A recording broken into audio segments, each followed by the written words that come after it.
Welcome to The Explainer. Today, we're going to pull back the curtain on a dynamic that gets misunderstood a lot. But we're not going to guess. We're going to look directly at the actual rules, the contracts, and the protocols that practitioners themselves have laid out to understand how this whole thing really works. And this quote from an experienced practitioner, wow, it gets right to the heart of the matter, doesn't it? They're basically saying, hey, that image you probably have in your head, the one you likely got from pornography, that's not it. It's a fundamental misunderstanding of what this role is actually about. So what you have is this really sharp contrast. On one side, there's the myth, this mindless, dominant conqueror just acting on impulse. But then there's the reality that our sources describe, which is completely different. It's about being a skilled, ethical facilitator. One source even calls it operating within a meticulously designed architecture of desire. I mean, that's a world away from the common caricature, right? Okay, so first things first. To really get it, we have to peel back that caricature. Let's dig into the actual role and the power structure, as described in these guides. And here is probably the most crucial point to understand. The bull's authority, it isn't something he just has.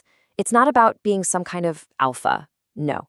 According to these practitioners, that power is granted to him by the couple for the very specific purpose of fulfilling a shared fantasy. He's an invited guest, playing a role. All right, let's move on to the bedrock of this entire structure. We're talking about the non-negotiable principles that, according to our sources, absolutely have to be in place before anything else can happen. At the absolute core of that foundation is enthusiastic consent. And the guides are crystal clear on this. This isn't some checkbox you tick at the beginning and then forget about. It's described as a continuous, active conversation that's happening before, during, and after any interaction. This all gets bundled into an ethical framework that practitioners often call the 3 C's. It's pretty simple, really. It starts with constant communication. That leads to active consideration for everyone's needs and comfort, and it's all built on that foundation of enthusiastic consent. This framework is like the ethical compass for every single action.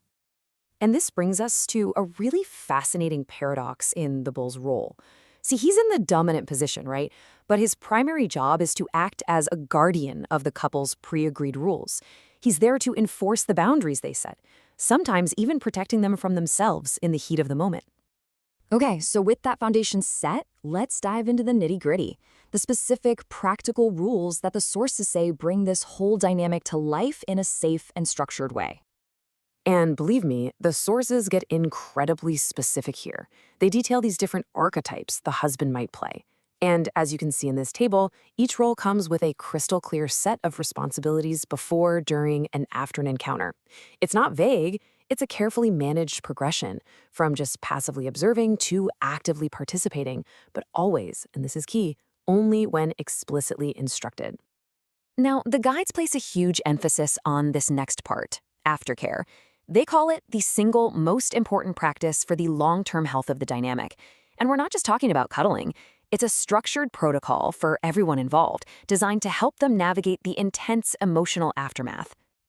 And beyond aftercare, there's a whole robust system of rules just for safety and privacy. This ranges from the absolute right for anyone to veto the entire situation at any time, no questions asked, all the way to having a pre-planned exit strategy so the whole arrangement can end gracefully. So all of these rules, they exist for a reason. They bring us to what is easily the most complex part of this dynamic, navigating the intense psychological and emotional experience. So what about jealousy? You have to be thinking it. Well, the sources don't pretend it doesn't exist. In fact, they say jealousy is often expected.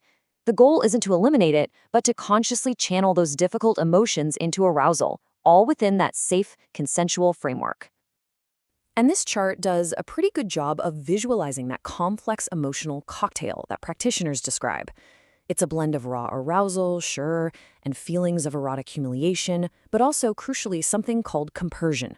And that's the genuine joy a person can feel in their partner's pleasure. Now, to manage these intense feelings over the long term, some people go a step further. They turn to extremely formal structures.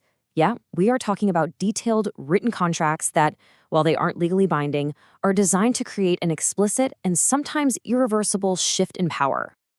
And these contracts can detail some truly extreme protocols. They can cover everything from enforced chastity, with the wife as the key holder, to financial servitude for the husband.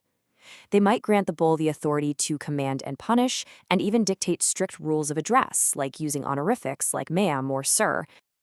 So, after exploring this incredibly intricate system of rules and contracts, what's the ultimate lesson? What can we draw from these sources? The one consistent theme across every guide and every account is that this isn't really about sex.